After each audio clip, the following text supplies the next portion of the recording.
Yes. And the one thing I like about Kings is you get the details of exactly the decisions they were making That's and the right. consequences, That's very right. clear. That's right. And it's different from just the overall story, especially with David. It Hmm. gives you a clearer picture. And Correct. Sam just explained the cycle again that we go through. The Israelites, they turned away from God, doing evil in front of the Lord.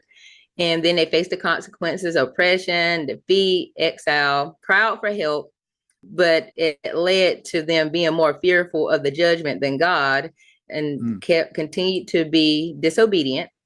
And then there was deliverance from Egypt to the wilderness to the promised land to exile and back.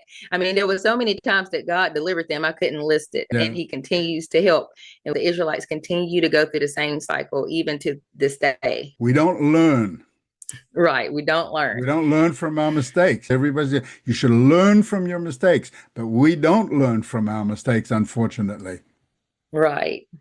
So then we have God's interaction with the church. We're talking about the cleansing process, I believe, but John the Baptist.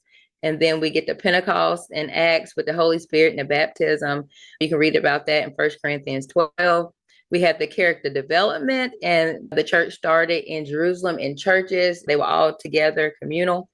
And then it spread out to the seven churches of Asia Minor. And that's when it went to the pagan world. So notice again, Jerusalem in homes, they were just them and God, one believing all the same thing. And then when they went out to the pagan world, we can read those letters in Revelation of what happened. And it went some ups and downs, and it was because they were blending in. There was warnings. The letters from Paul are actually warnings. When I read Paul's letters, I can hear the warning in those letters.